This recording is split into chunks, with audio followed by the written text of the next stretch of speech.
If there's somebody in the projection booth, can you figure out why the image isn't showing up in the upper projection? I see it in the lower one pretty well.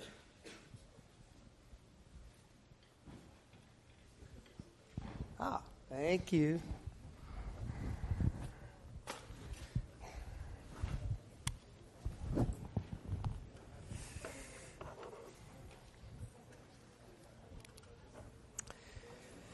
Okay, let's get started. Welcome to lecture 17 of the planets. And this week we're going to launch ourselves out of the inner solar system and out to the outer regions of our solar system that contain the four giant planets, Jupiter, Saturn, Uranus, and Neptune. So that will be the subject of today's lecture. And on Thursday, we will stay with the giant planets, but examine the rings around Saturn and learn what they're made of and how they came to be, and also the moons that orbit the giant planets, which in many ways are the most interesting objects in the entire solar system, the moons that orbit the giant planets. Let me start today with some logistics. There's homework, of course, on the giant planets. It's all back in chapter 11. Just to remind you of the sequence, we jumped forward to chapter 14 on the sun, and that was timed with the partial solar eclipse that we enjoyed with great good fortune last week. But now, having visited the sun in chapter 14, we're going to go back to chapter 11 in the regularly scheduled programming of the solar system, and that takes us out to these to the giant planets that are covered in chapter 11. Sometimes the giant planets are called the Jovian planets, Jovian meaning Jupiter-like. And then, of course, there's homework, as always, due Friday in Mastering Astronomy, Friday at 6 p.m. Now, I'd like to say something about the midterm. There is this rather nasty business of a midterm coming up in just 1 week, a week from today. So let me tell you a little bit about it. A week from today, right here, just like midterm number 1, we'll have midterm number 2. It will be very similar in structure to midterm number 1. Of course, it'll cover different chapters. It'll just cover chapters 9, 10, 14, and 11. And those are the 4 chapters that we've been covering since the first midterm. And it will have the same structure as the first midterm, namely about 30 multiple choice questions. And I can promise you that we will draw those multiple choice questions in part from homework questions. So one of the ways to study that I'll talk about in a moment is to review the homework questions from which some of the multiple choice questions will be drawn or constructed. I'd like to say a few words about how to study for this second midterm, or indeed how to study for almost any midterm in any of your other classes for the rest of your college career.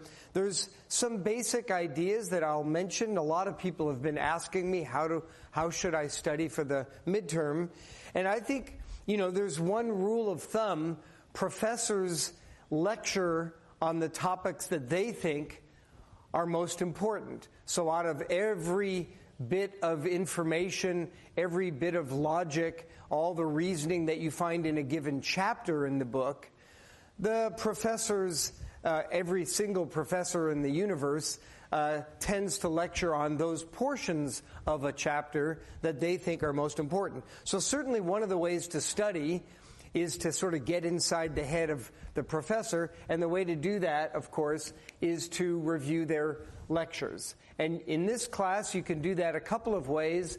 Of course, as you all know, the PDFs of each slide are available online in Mastering Astronomy. And then I checked just this afternoon, and indeed the webcast version of each lecture is also available now, right up to last Thursday, and I hope that they remain up to date with today's lecture and then Thursday's lecture, so that by the end of this week, all of the lectures will be available on webcast as well as by the PDFs. So you have a couple of ways of reviewing the lectures that go back all of these chapters. And I don't have a preference, I don't have a suggestion as to which is better. The PDFs are very punchy. You get to see the key points that I put up as I'm talking. The webcasts are obviously a little better because you hear my voice, you hear my explanations, and you see the movies.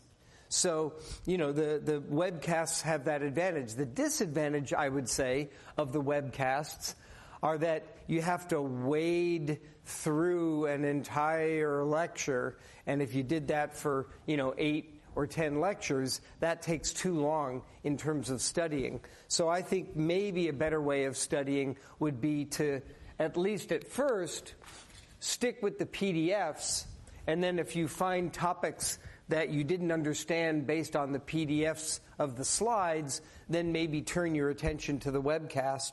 I have some other suggestions, and this is the most important one.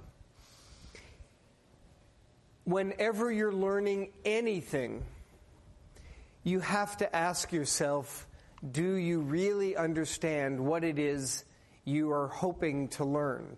Because only you can be the judge as to whether you really understand the inner workings, the details, the reasoning, the pieces of the puzzle that represent really understanding something. We're not about memorizing, we're about understanding concepts and linking together different ideas. And only you can ask yourself, the greenhouse effect. Do I really understand how the greenhouse effect works? That kind of a question. Sunspots. Do you really have an idea as to why there are sunspots? What makes them dark? There's always a story, there's reasoning, there's logic. And so when you see a PDF, a slide, and you look at the words or you look at the picture, you really have to ask yourself, do I understand all the issues here, the connected dots? And only you can ask yourself and assess within yourself as to whether or not you really understand it. And it's not easy. I mean, one of the things we all learn as we go through life is learning to determine whether we understand something or whether we instead have a superficial understanding of something. And I myself am constantly, in my own research, I'm constantly asking myself, do I understand this? Or is there a way in which I'm missing a key part of the argument, key part of the reasoning, and that would make me sort of vulnerable to making a mistake? So you have to ask yourself that as you study, and then if you don't think you understand an issue, a topic, then you have to turn on the engine of finding a way to gain that understanding. And I would suggest, once you've found something in the lectures that you think you might not fully understand, obviously you can turn to the textbook, read the page or two that describes that topic. If the book doesn't do it for you, there's office hours where you can talk to a GSI or talk to me. And of course you can go to discussion sections. And there's talc as well. And during the upcoming week, the GSIs will be turning their attention partly to the giant planets, but partly toward review of the upcoming midterm. So as you begin studying, you can begin going to office hours, emailing GSIs, emailing me, coming to my office hours, and so on. A couple of other obvious ideas are to review homework, because if you find the time, it's not that time-consuming to go homework problem by homework problem and ask yourself, do I really understand this homework problem? And if not, stop, read the book, that pertains to that issue and then move on.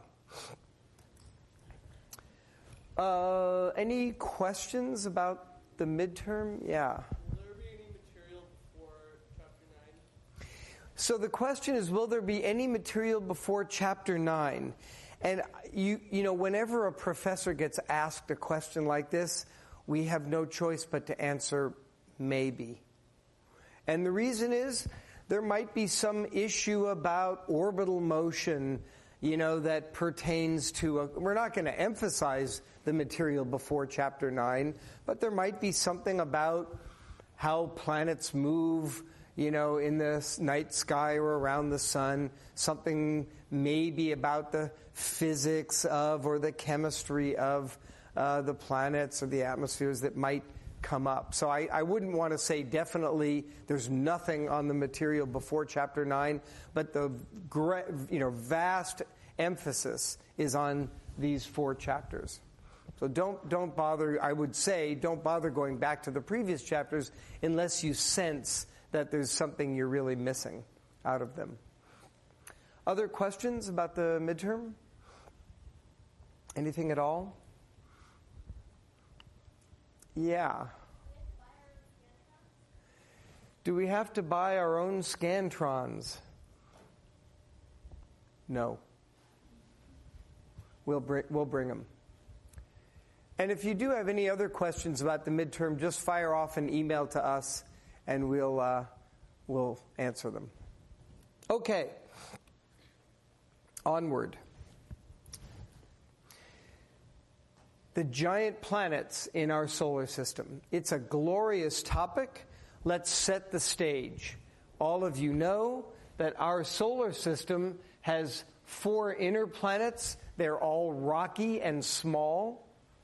And 4 outer planets that are all large and predominantly made of gas, hydrogen and helium gas.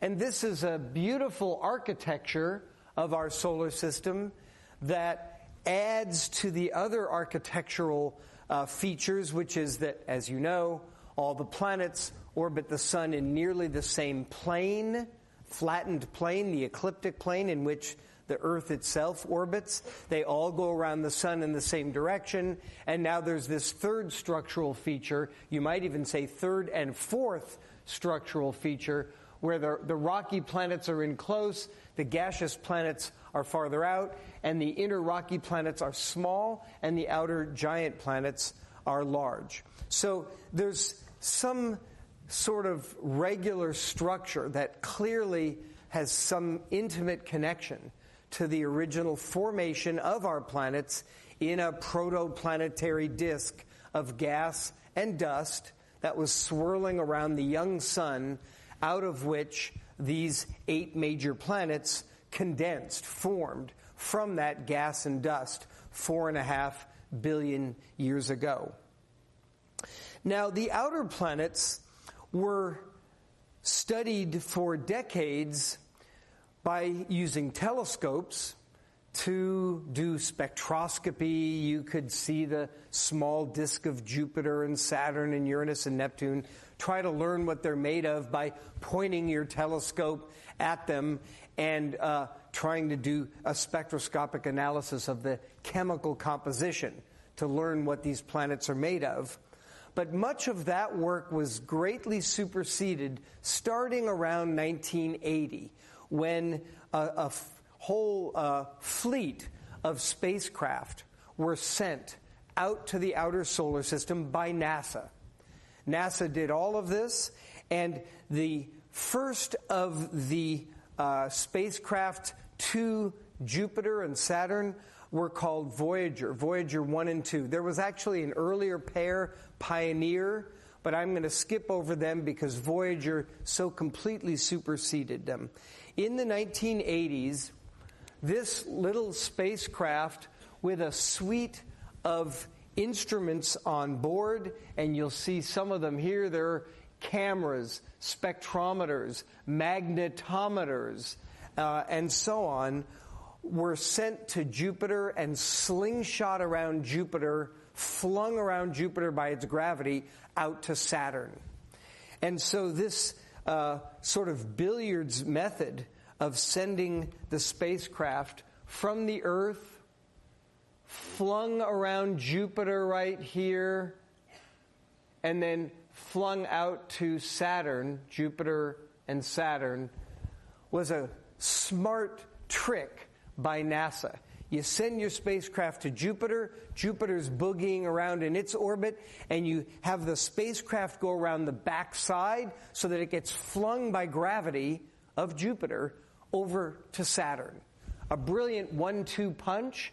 Both Voyager 1 and 2 went to Jupiter and then slingshot to Saturn. And in the case of Voyager 2, Saturn was used to slingshot Voyager 2 over to Uranus, and then Uranus was used to gravitationally slingshot Voyager 2 over to Neptune. So there was a grand tour of the outer solar system by, you might say, sheer luck that the giant planets just happened to be arranged, bing, bing, bing, bing, so that you could slingshot your way to the outskirts of the solar system. And so Voyager 1 visited Jupiter and Saturn. Voyager 2 visited all four. And so to this day, we have exquisite pictures and chemical analyses of the giant planets. And I'm going to now walk you through, during today's lecture, I'm going to walk you through some of the results from Voyager, a later spacecraft called Galileo, and then yet another later spacecraft called Cassini. We've really sent these three major missions, Voyager, Galileo, and Cassini, to Jupiter and beyond.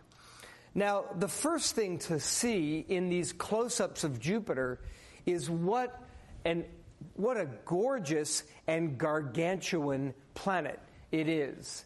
It's majestic. It's hundreds of times larger than the Earth in mass. And look at all of the atmospheric structure. We'll be talking a lot about the bands, the colors, the spots, and indeed on Thursday, the moons. This is an extraordinarily dynamic place with interesting weather, with strange storms that you can see with your own eye. A lovely and dramatic planet, and you might argue, the most spectacular of the planets in our solar system. I will show you now the same image, but in a rotating frame of reference. What would Jupiter look like if you could sort of orbit around it, continuing to see the same hemisphere at all times? So you're just seeing the same hemisphere because you're in a rotating frame of reference, rotating with Jupiter. And in that frame, you get to see how the bands move relative to each other.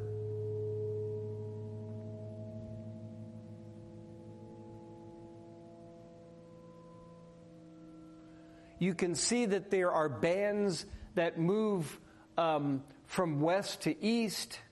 There are curly Q patterns that form. There's this giant, what I will describe to you as the giant red spot. You'll see it's red. There are white spots. There are brown spots. And these bands are moving with different velocities. This should ring a bell, because here on the Earth, we also have jet streams, and we have tropical flows, and bands on the planet Earth that move at constant latitude, but are sweeping air left to right, east to west, or west to east. And of course, you know a little bit about the origin of all of this.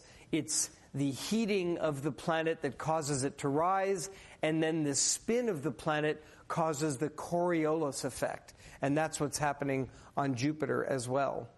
So when you look at this rotating frame of reference, I'm going to start this picture again because it's crazy good. This is Jupiter in that rotating frame of reference. Watch it carefully.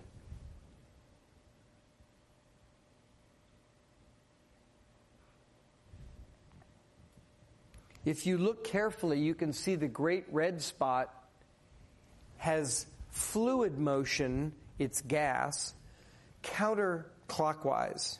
Here it is again. This is a cyclone, a hurricane, a giant hurricane many times the size of Earth across. And all of these spots are little hurricanes, the brown ones, the white ones. They're little mini hurricanes. I say mini, but not really using correct language, because the mini hurricanes are about the same size as the Earth. So this is a spectacular laboratory of weather, of meteorology. Now, after Voyager, we sent Galileo. Again, NASA was responsible for this. And you get an idea, here's a human being. Galileo was a big spacecraft. It had another suite of cameras, spectrometers, various other sensors of the ionization. You can see it loaded into the shuttle launched from the space shuttle in 1989. And one of the things that was amazing about Galileo was that it plunked itself into the planet. It actually dove into Jupiter. So the Galileo spacecraft killed itself off by plunking down into the atmosphere, dying in the process. But as it dropped into Jupiter, into the atmosphere, it could directly measure the amount of hydrogen, helium, water, methane, ammonia, other atoms like argon, xenon, and so on. So by getting actual samples of Jupiter's atmosphere, the Galileo spacecraft was able to learn the relative amounts of the different atoms and molecules in Jupiter's atmosphere. And again, the clear result was that Jupiter is composed of hydrogen and helium. And, to remind yourself, as I always say, not surprisingly, the most common element in the universe, hydrogen, is what dominates Jupiter. The next most common atom in the universe, helium, is indeed the second most common atom in Jupiter. So Jupiter, and it'll turn out Saturn as well, are small samplings of the chemical composition of the universe as a whole. These giant planets gathered together in their formation, a representative sample of the different elements that we have in our universe. So the four giant planets have a lot in common. And one of the things that you should keep in mind that makes your life easy is that, in a way, all four giant planets are close cousins of each other, structurally, and probably in their formation, and certainly in their atmospheres. And let me just give you the broad brushstroke of commonality. Jupiter on the far left has no solid surface. It's just a big ball of gas. Like the sun, by the way. In a way, Jupiter is just a small version of our sun. The dominant constituents are hydrogen and helium, the most common atoms in the universe. And the same is true of Saturn. When you analyze the composition of Saturn's atmosphere and interior, it's mostly hydrogen and helium. As I'll mention in a moment, all four of them have a rocky core, a core that's like the Earth, of rock. But the vast majority of the mass in all four of these planets is hydrogen and helium. Yes?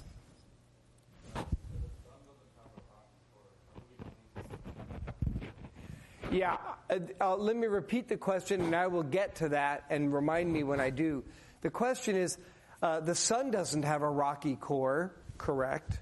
How do we know that these four giant planets have a rocky core? And I'll give you the quick version of the answer, but then we're going to talk about it in more detail in about 15 or 20 minutes.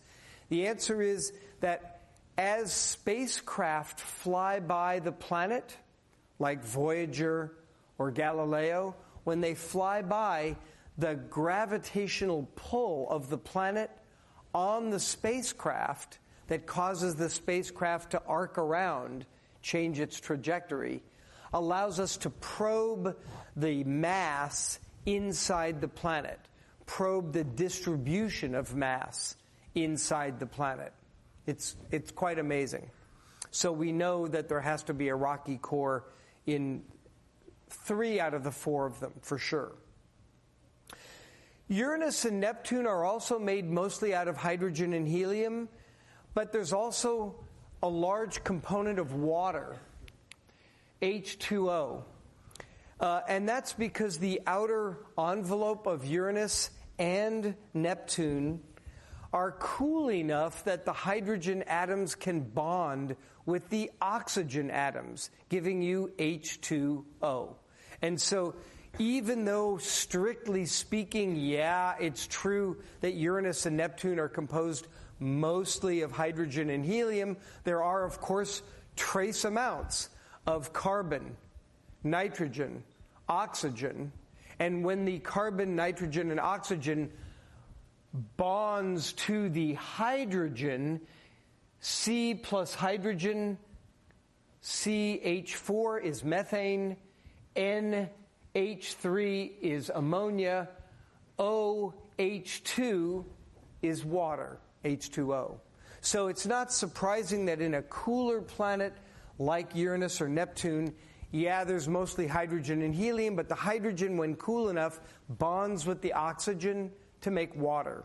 And also there's methane and ammonia in those planets. So it's not really that surprising that you'd find water, methane, and ammonia. And I've listed water here, but if you read the textbook, you'll see something a little broader. The textbook will say, there's hydrogen and helium in Uranus and Neptune, but there are also hydrogen compounds. And that's essentially what I was just saying.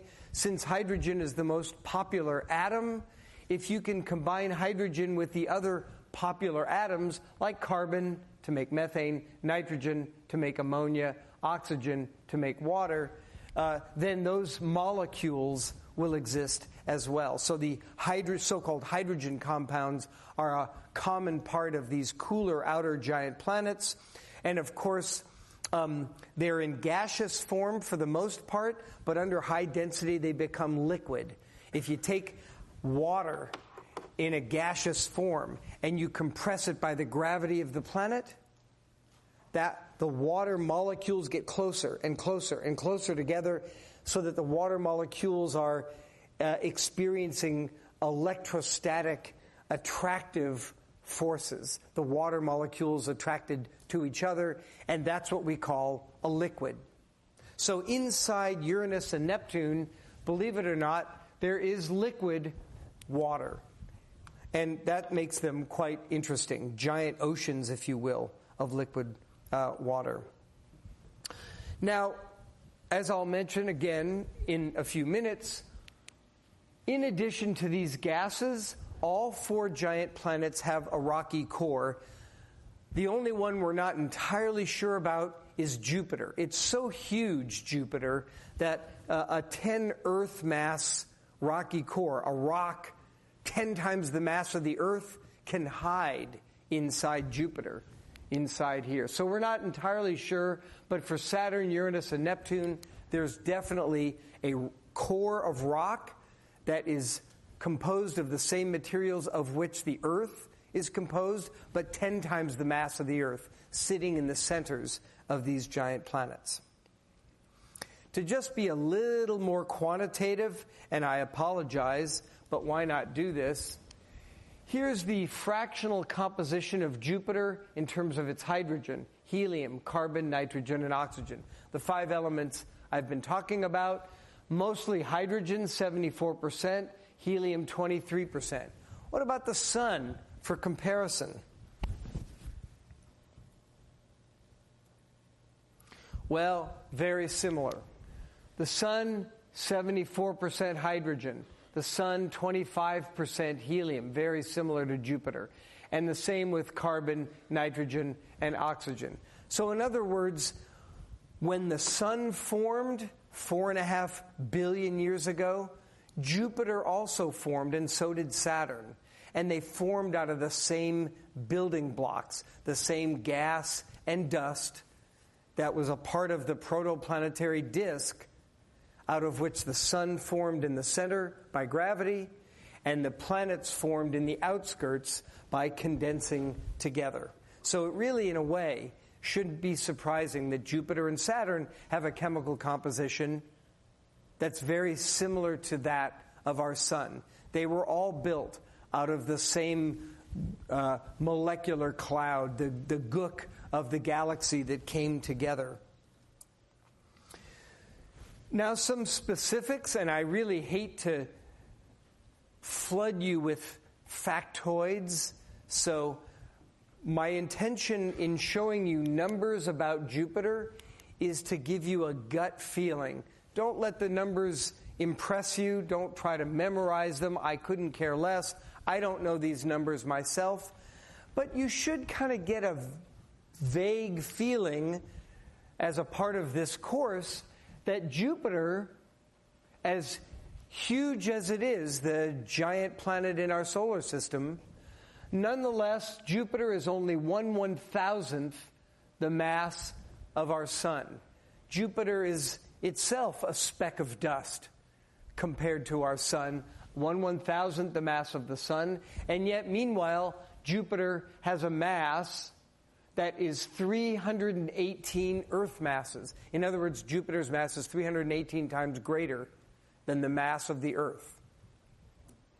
And then the radius, again, the numbers are not important, but you get a rough feeling. Jupiter is 10 times bigger than the Earth. You could fit 10 Earths from left to right across Jupiter. And then finally, the density. We've talked about density quite a bit in this class. And if you look at this, the density of Jupiter is 1.3 grams per cubic centimeter.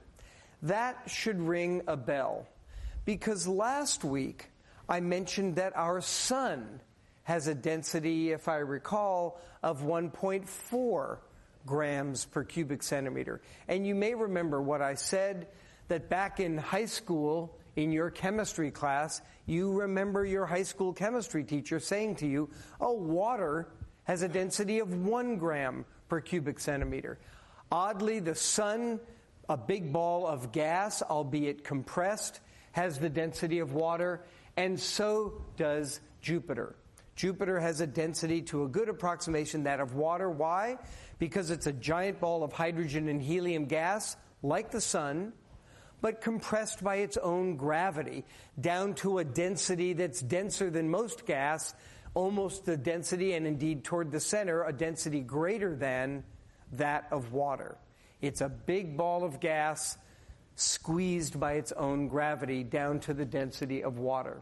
And I consider this a lovely fact about Jupiter, because it shows that Jupiter can't be made of mostly rock. If Jupiter were mostly rock, its density would be that of the Earth, 5.5 grams per cubic centimeter, if not more, due to gravity compressing the rock. Instead, Jupiter's density is that you would expect for a big ball of gas, hydrogen and helium, compressed by gravity. So this is cool. It's a big ball of gas that, if you could kind of pass your hand through Jupiter, it would be like passing your hand through a bathtub of water. Kind of cool. Now, of course, Jupiter is farther away. You all already know that. It's 5.2 Earth-Sun distances, 5.2 AUs from the Sun. Takes Jupiter 12 years to go around the Sun. But one crazy fact about Jupiter is that it spins on its axis every 9.5 hours. Of course, the Earth takes 24 hours to spin once. So here's this enormous globe that spins once on its axis every 9.5 hours, whereas the Earth takes a full 24 hours. This thing is spinning like a top. And that, of course, that spin motion is what causes a lot of the beautiful weather, the cyclones, the banding, the Coriolis effect that causes the interesting weather patterns on Jupiter. One thing that you may notice, and you might have wondered whether it was an artifact of the projector that's projecting these slides, one thing you might have noticed is that Jupiter is a little wider in the east-west direction, that is to say the equatorial direction, than in the polar direction. And that's true. And the reason for it is the spin of Jupiter. It's spinning so fast, taking only about 10 hours to spin once, that centrifugal forces are flinging out the equator. Jupiter, in effect, as a globe, is spinning so fast that its equator is being spread out by centrifugal forces. The poles can come in due to gravity, but the equator is flung out by this spinning motion. So it's the centrifugal forces that make Jupiter's equator fatter than the distance between the poles. That's called an oblate spheroid, if you care. And by the way, the Earth is the same. The Earth, the planet Earth, our planet Earth, also has a larger diameter, if you will, measured along the equator than from the North Pole to the South Pole. For the same reason, the Earth is spinning. Here's Saturn, and no words can describe how beautiful this planet is.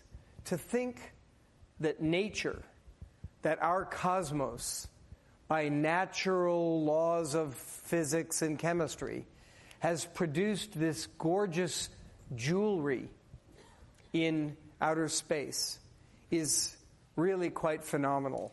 So we will be talking about the rings of Jupiter in Thursday's lecture, devoting a lot of time to what in the world are those rings made of? Why do they look so exquisite? Why do you see structure in the rings? Where did the rings come from? And how long will they last? So we'll be talking about this cosmic jewelry on Thursday, but of course Saturn is a favorite. And if you ever have a chance to look through a telescope, any size telescope, please try to look at Saturn, because with your own eye, looking through the eyepiece, you'll be able to see the ring of Saturn. It's quite spectacular. In addition, you see banding in Saturn. You could guess that Saturn is spinning rapidly on its axis, which is true, like Jupiter. And moreover, you see Saturn is longer in the equatorial direction than in the polar direction. So again, centrifugal forces have flattened out Saturn in the same way that happened to Jupiter. Here are some factoids. Again, don't memorize them, but get kind of a feeling for it. Saturn is also enormous. The mass of Saturn, 95 times that of the mass of our Earth. So the Earth is dwarfed next to Saturn. The diameter, the radius, is 9.4 times that of the Earth. You can fit 9.4 Earths across from left to right. Saturn much larger than the Earth. Now here is my favorite again, density. Look at the density of Saturn. 0.7 grams per cubic centimeter. 0.7 grams per cubic centimeter. Well, again, you immediately think of your chemistry teacher in high school said that water's 1. This planet has a density less than that of water. If you could take Saturn and hold Saturn in your hands and take it over to your bathroom and plunk Saturn down into the bathtub, Saturn would float. Because it's like styrofoam. Saturn is less dense than water. And in a way, you can start to get a feeling for why that might be. Here you have this planet, 94 times the mass of the Earth, but that's a third that of Jupiter. So Saturn has less self-gravity. It's pulling itself together less strongly by gravity than Jupiter does. And because of that reduced self-gravity, because of its lower mass, Saturn is more fluffy. Its gravity doesn't hold it together as well. And so Saturn is kind of a fluff ball. It's made of gas, hydrogen and helium atoms, but gravity doesn't compress it as much as was the case with Jupiter. And so, maybe not surprisingly, Saturn has a lower density than the 1.3 grams per centimeter that characterizes Jupiter. And that's because of the reduced gravity. It kind of makes sense. Now, Saturn, of course, is farther away even than Jupiter is, 9.5 AUs. Do I remember that number? No. But I remember that Jupiter is about 5 AUs from the Sun, 5 times farther than the Earth is from the Sun, and that Saturn is about 10 AUs. That's what I remember. That's about the best my memory can do. So you should keep in mind that Saturn is about twice as far from the Sun as Jupiter is. Takes 29 years for Saturn to go around the Sun. 1 year at Saturn, if you lived on Saturn, you wouldn't even be 1 year old yet. And Saturn spins on its axis every 10 hours, very much like Jupiter. You can see how Saturn and Jupiter, albeit a factor of 3 different in mass, have very similar properties, the same chemical composition, spin rate, densities that make sense. The rings, let me preface Thursday's lecture. The rings are actually composed of billions and billions of tiny icy rocks. Chunks of ice with rock mixed in, the size of pebbles, the size of my hand, some of them the size of boulders. But the ring system is composed of billions and billions of little icy rock particles that are simply obeying Newton's laws of physics, orbiting Saturn like any self-respecting mass of material would do in its orbit around Saturn. So we'll be talking next time about the ensemble of ring particles, these icy particles that encircle Saturn. Now, what about the interior of these giant planets? Well, obviously, we don't have any seismometers like we do on the Earth to learn about the inner structure of Jupiter. You couldn't have earthquakes on Jupiter anyway because there's no solid crust, and then we have no seismometers there. So instead, we turn to theory. A computer can be taught to produce a model, a numerical model on the computer of the interior of Jupiter. You program the computer to solve the problem. What happens when you take a whole bunch of hydrogen and a whole bunch of helium and you let gravity bring it together in a sphere?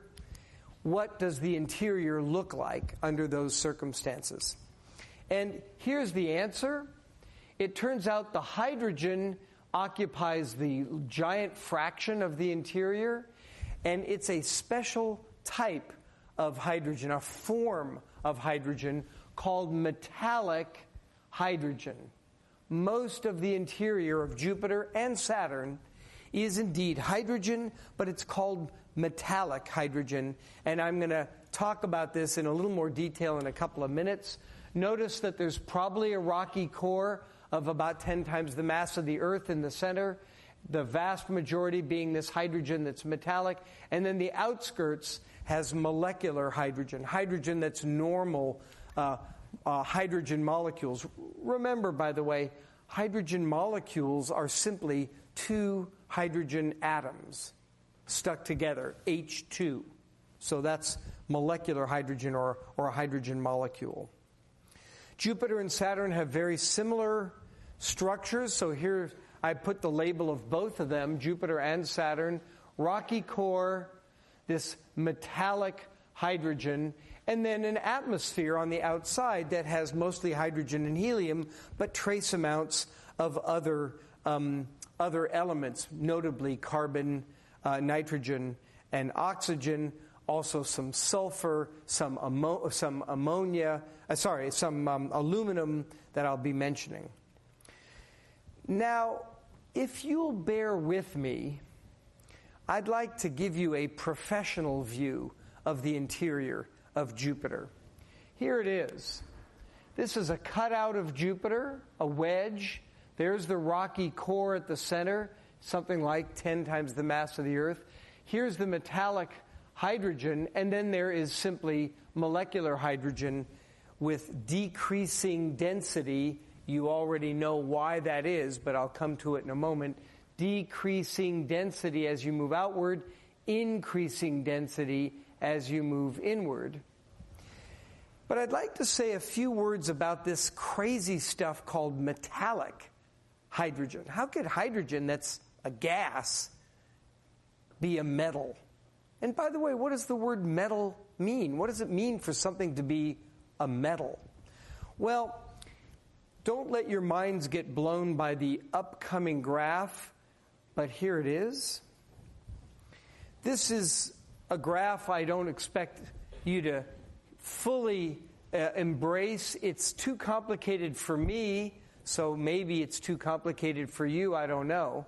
But it's a favorite among thermodynamics experts, physicists that study the material properties of interesting molecules, crystals, and atoms under high pressure and high temperature. So this is a graph indeed of density increasing from left to right and temperature increasing from bottom to top. Don't try to understand too much here. The basic point of this graph is simply that as you consider a single type of material, and what could be simpler than hydrogen, you can imagine the hydrogen at higher densities and or higher temperatures. And where the hydrogen resides in density and temperature is some part of this two-dimensional diagram. It's called a phase diagram. And depending on where the hydrogen resides in its temperature and its density, like over here it's low temperature and low density, over here it's high density but low temperature, whereas over here it's high density and high temperature. Depending on where the hydrogen is in that phase diagram, temperature and density, the hydrogen takes on different properties, fundamental properties. And one of the most interesting of them I simply want to point out. This is verified in the lab here by physicists on the Earth. That right in here, you have hydrogen at high density, but modest temperatures, 1,000 degrees only, let's say, maybe as hot as 10,000 degrees. And what happens there is interesting. At high density, hydrogen does something funky. You all know that normal hydrogen is just a gas. Two hydrogen atoms stuck together. What could be simpler? Two hydrogen atoms bonded together to make a molecule of hydrogen. The electrons are still orbiting around outside those two protons. There were two atoms of hydrogen, each donating an electron for a total of 2 electrons. There they are, orbiting around, schematically shown in purple or violet there.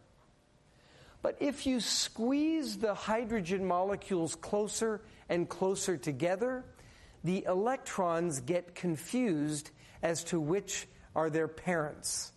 An electron around one hydrogen molecule that comes too close to another hydrogen molecule, that electron might be attracted to the other protons. Remember, in the nucleus now, we're just talking about 2 protons. That's what hydrogen has in its nucleus, simply a proton as the atom form. So if the molecules get too close, the electrons get confused. They can hop from one molecule to another because they're attracted to the other protons, and then hop to another molecule. So the poor electrons don't have a definitive home, and so they actually can move throughout the fluid. The electrons are able to transport themselves from one nucleus or one pair of nuclei, the two protons, to the next and to the next. And what does that mean when electrons are mobile? Well, that, of course, is electricity. Electricity happens when the electrons can move through the material, like in a copper wire. The electrons flow. In this compressed hydrogen, the electrons can flow. It's like a metal, and by definition, metals are objects in which the electrons can flow.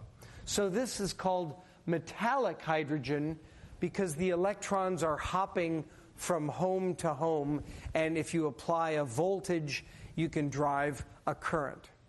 Yeah? Why is it not a solid? Yeah, so that's a very good question. I'll repeat it. Why is this not a solid? It's not a solid because the protons are moving relative to each other. They're not fixed like they are in a crystal. A solid has the nuclei of the atoms in fixed positions in a so-called lattice. But here, like in any other liquid, the atoms, and in this case the molecules, move relative to each other. They're fluid. They're not bound to each other. These pairs of the pairs of protons can move around. So you could pass your hand through it. The atoms would move out of the way, which they wouldn't do in a solid where they're rigidly stuck together in bonds. So metallic hydrogen is crazy cool stuff. Take some hydrogen gas, compress it down, the electrons get confused as to which atom they belong to, and they can move from one to the other and conduct electricity, and hence the name metallic hydrogen. So this complicated plot here, and the metallic hydrogen at high densities, is simply the physicist's way of conveying that there's a domain of temperature and density in which the hydrogen is conducting like a metal. Now,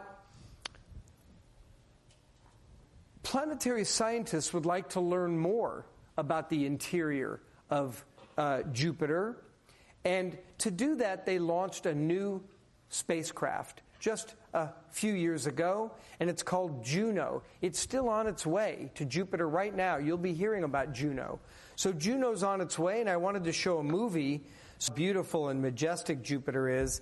Here again is a picture of the banding streams of gas in the atmosphere, the great red spot, the white spots. They're also hurricanes, just smaller ones. I have a few other pictures that show this even better. And there's a lot of research being done on Jupiter's atmosphere. You see these weird structures. You see the little curlicues here. They're called chevrons. And people barely understand what causes those chevrons. Here's a little film clip about one researcher and a team of researchers studying the chevrons. My name is Amy Simon Miller, and I study the atmospheres of the Jovian planets. Weather on Jupiter is confined to a rather thin layer, kind of high up in the atmosphere. So the tops of the clouds are what we're seeing when we look at Jupiter. One thing we're seeing in the southern part of the equatorial region is little V-shaped clouds or chevrons, and we wanted to understand how those are moving in the atmosphere. What we think chevrons are simply holes in the clouds. They're simply areas where we don't see any bright white clouds. The Cassini mission flew by Jupiter in the year 2000, and because it was a slow, distant flyby, we got a lot of coverage of the planet over a long time period. So we were able to put those images together and make movies. What we found by looking at the movies is that they're not just moving from east to west. They're moving up and down, tracing out what's called a Rossby wave. We have these on Earth as well. In particular, we see them around the poles. There's circumpolar jets, and we can also see them in the jet streams at mid-latitudes. Jet streams on Earth typically flow from west to east. but sometimes you can see them meandering from north to south, and that's a signature of rossby waves here on Earth. These meanders can sometimes grow stronger, and that can lead to everyday weather changes, such as the passage of fronts or storms being generated. For most people, what we really want to understand is weather on Earth, and what are the things that affect weather on Earth. Now, Jupiter and Earth are very different planets. We don't have land and we don't have seasons on Jupiter. On the other hand, we see very similar weather phenomena. So being able to understand and study another planet teaches a lot more about what's common in an atmosphere on the Earth. So there are people who make their living by studying the fluid motions, the hurricanes, the wind patterns on Jupiter and Saturn, with an eye toward understanding the Earth's weather. To give you a small taste of it, on Jupiter, the banding that you see is due to the warm material below. You've heard this story before, buoyantly rising, and as it does, it cools. Ice crystals form of ammonium hydrosulfide, and so they make these crystalline clouds. The Coriolis effect causes the material, when it rises, to arc and move sideways. The same issue on the Earth. It causes the trade winds and the westerlies. So Jupiter just has a more extreme form. The cool material sinks. Again, we have no idea what causes the coloration, the yellow, browns, reds on Jupiter. Here's a graph that shows the different wind speeds. This graph shows that the speed of the trade winds, if you will, the westerlies, are at different speeds. And sometimes those two streams of gas come next to each other and cause a vortex. A vortex, of course, is essentially a twister, a hurricane, and that's what the red spot is. You can see it going around in this counterclockwise direction. What's particularly strange, I think, about the red spot is that back in the 1700s, people with early telescopes noticed the great red spot. That storm on Jupiter has lasted since the 1700s, when humans first started examining Jupiter with telescopes. So this is a storm, a weather pattern, a hurricane that's lasted for 300 years. An incredible thing. You heard them say on the movie, I'll repeat it, it's actually high pressure in the center, and the high pressure causes the gas to expand away, and then the Coriolis effect causes the gas to circulate around in the counterclockwise direction. There are small red spots. There are some hurricanes that are dark. Some of them are white. There's hurricanes of all sorts. You can see them here.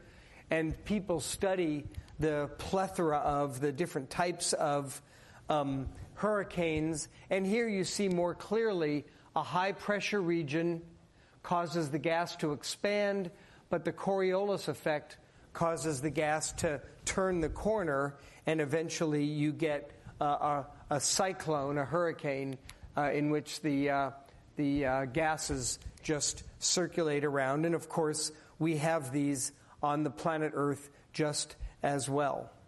So I'm going to stop here. Next time I'm pretty excited because we're going to talk about Saturn's rings and the moons of Jupiter and Saturn.